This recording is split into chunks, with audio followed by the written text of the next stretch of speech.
The movie opens with Eddie standing over a ledge contemplating suicide. But how did he get here? The story begins a few months earlier. We are introduced to Eddie, who is a struggling writer. He has writer's block and hasn't even written one word. Eddie's life in general hasn't been going great, and it gets worse when his longtime girlfriend Lindy breaks up with him. Because of his lack of progress in his life, Lindy has just become an editor in her company and is excited about her future, but she doesn't see a future with Eddie. Later that day, while wandering aimlessly through New York, Eddie runs into his ex-brother-in-law Vernon. Eddie had gotten married to Melissa right after college, but that relationship didn't even last a year. Vernon invites Eddie for a drink and they talk about Melissa. Vernon tells him that Melissa is married and has children. He then asks Eddie what is going on in his life, and Eddie confesses that he is struggling to write a book. Vernon then offers Eddie a pill, which he tells him is a new pharmaceutical drug that has been approved by the FDA. He tells him that this drug will give him the focus that he needs to write his book. Eddie is suspicious as he knows Vernon to be a low-life drug dealer, but Vernon reassures him that he has now become legit. He then gives him one pill for free and leaves. Eddie takes the pill while he is walking up his apartment building, but just as he reaches his door, his landlord's wife starts yelling at him for not paying his rent in time. As she is yelling at him, the drug starts kicking in, and Eddie starts noticing things with immense clarity. He talks back to the woman with confidence and points out things she is insecure about. He then notices that she is carrying a legal book and offers to help her with her assignment. The woman is impressed by Eddie, and after they do the assignment, they make love. Eddie then goes to his home and notices every mess. He then for the first time starts cleaning his dishes and tidying up his home. Next, he goes to his laptop and starts writing his book. The next morning, Eddie is back to normal, but last night he was able to write 100 pages of his book, so he takes them to his editor, who is surprised to see that Eddie has actually written anything. Eddie promises her that his book is great, and even offers to pay back the money if she doesn't like it. Later that day, Eddie returns home and finds multiple voicemails left by his editor. She is very impressed and anxious to talk. She tells him that she has already read 40 pages and wants more. The next morning, Eddie goes to visit Vernon. Eddie sees Vernon has been attacked and asks what happened, but Vernon doesn't tell him anything. Eddie then asks him about the drug, and Vernon reveals that the drug is called NZT-48. The drug is supposed to unlock someone's full potential by making them unimaginably smart. He also confesses that it is an underground drug, but Eddie still agrees to buy more. Seeing he has him in his hook, Vernon sends Eddie to pick up his dry cleaning and bring them food too. Eddie does what he is told, but when he returns to Vernon's home, he finds the room messed up, and when he goes in further, he finds Vernon dead on his couch. Eddie, stunned and scared, calls the police immediately, but while waiting, he realizes that the people that killed Vernon were probably looking for the pills, and from the way they left the room, they haven't found it. Eddie searches for the NZT-48 stash, and finds a plastic baggie full of the pills inside the oven, along with some cash and an address book. At the same time, the police arrive at the apartment, so he hides the pills and talks to them. While getting questioned, Eddie gets a call from his ex-wife Melissa. He tells her about the situation and asks to meet up with her, but she tells him not now and closes the phone. Over the next few days, we see Eddie taking the pill and getting more smarter. His behavior also changes as he becomes more confident. He finishes his book in only 4 days. He learns piano in a day. He becomes the best card player and also learns multiple languages in just a few days. Eddie also makes new rich friends. He impresses everyone with his charisma and immense amount of knowledge. Eddie now wants to be rich, so he starts day trading stocks. He quadruples his initial money in just a few days,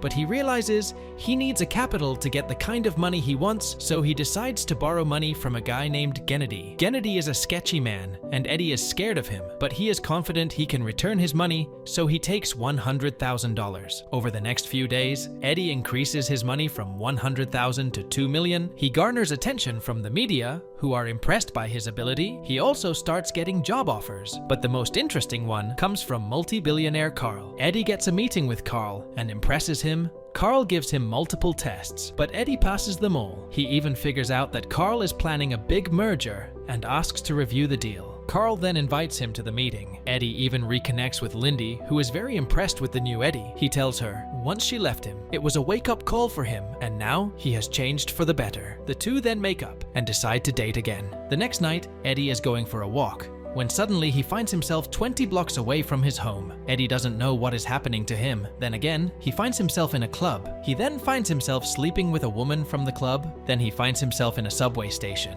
He gets into a fight with a group of muggers, which he wins. 18 hours later, Eddie returns to normal, and he doesn't remember anything that happened. He rushes home to take another NZT, but his supply is nearly empty. He decides to take the day off from it, but when he tries to study the corporate files of the two merging companies, he draws blank. Eddie then joins Carl at his office, and Carl tells him about a man named Hank who came out of nowhere and became his biggest competitor in the last 2 years. As Carl is talking, Eddie sees the news on the TV, and he sees a report about a dead woman. He recognizes her to be the woman he slept with, but he doesn't remember anything besides that. Eddie fears that he might have killed the woman when he was blacked out, and he decides to find out more about NZT before taking more. Eddie then starts calling Vernon's previous clients, but every one of them are either dead or sick in the hospital. Eddie then calls the last number, but it rings behind him. Eddie has been suspicious of one guy that has been following him, and Eddie sees that it is that guy's phone that is ringing. Eddie then makes a run for it and manages to escape the guy. Eddie later meets up with his Melissa. Melissa looks horrible, and she explains she was also a user of NZT. She reveals to him that if he keeps taking it, he might die just like the others. Melissa has stopped using the drug 2 years ago, but its side effects are still hurting her mentally and physically. Eddie has also started feeling the side effects as he becomes very weak, and worse for him,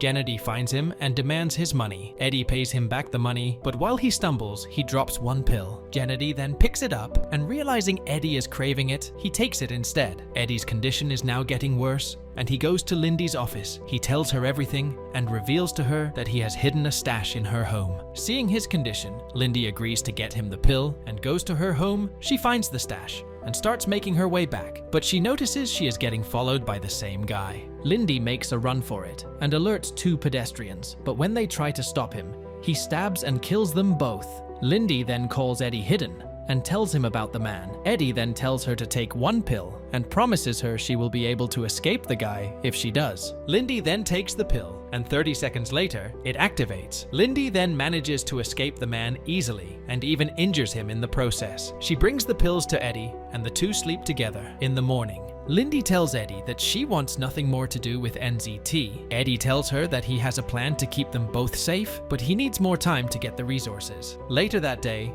Eddie runs into Gennady, but this time, Gennady wants more pills. Eddie, realizing he is not going to leave him alone, gives him some pills and later hires bodyguards. Over the next few days, Eddie corrects his dosage, and he manages to keep himself healthy and also doesn't experience any blackout. He also gets put in charge of brokering the largest merge between Carl and Hank. He also hires a chemist to reverse engineer the NZT pills and is expecting results in just 6 months. One day, while he is having lunch, he sees the detective that questioned him. He talks to him, and the detective shows him a photo of him in the newspaper, which identifies him as being at the hotel of the murdered woman. Eddie is now a prime suspect, but he hires the best lawyer who gets him off the case. Meanwhile, the merger is getting close to the end, and Eddie's payday is coming. Carl offers him another job, but Eddie tells him he is moving on. One night, Eddie finds his hotel room messed up. He realizes he is not safe and buys a $8.5 million condo, which has insane security measures. At the last day of the merger, everyone is excitedly waiting for Hank, but he doesn't show up. His wife comes alone and informs everyone that her husband is sick and in a hospital. As Carl and Eddie walk Hank's wife to her car, Eddie notices her driver is the guy that has been chasing him. He realizes that Hank must have been an NZT user and sends his guy after him to get more. Later that day, Eddie goes to the police station and stands in an ID lineup. He doesn't get profiled,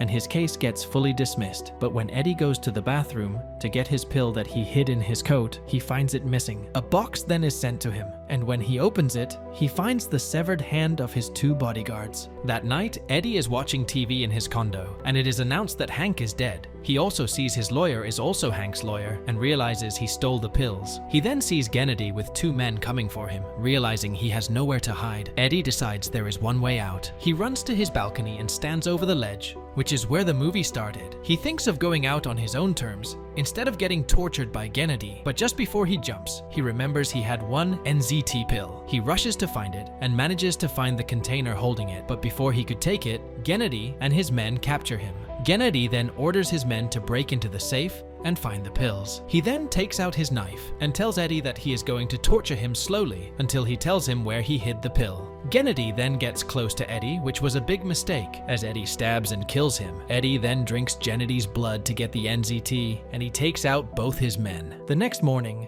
Eddie meets up with Hank's guard. He reveals to him that his lawyer had the drug, but didn't give it to Hank. The two then team, but take out the lawyer. Eddie then takes the pills and leaves. 12 months later, Eddie is running for Senate. He gets a visit from Carl, who reveals to him that he knows about the pill and that he has shut down his lab. Carl then tries to extort Eddie by promising limitless supply of pills if Eddie agrees to work for him, but Eddie refuses. Eddie then reveals that he is no longer using the NZT. He reveals that he has found a way to permanently enhance and sends Carl home. That night, we see Eddie and Lindy in a restaurant. They are together again, and the movie ends as the two order dinner. And with that, the movie ends. We hope you enjoyed our video.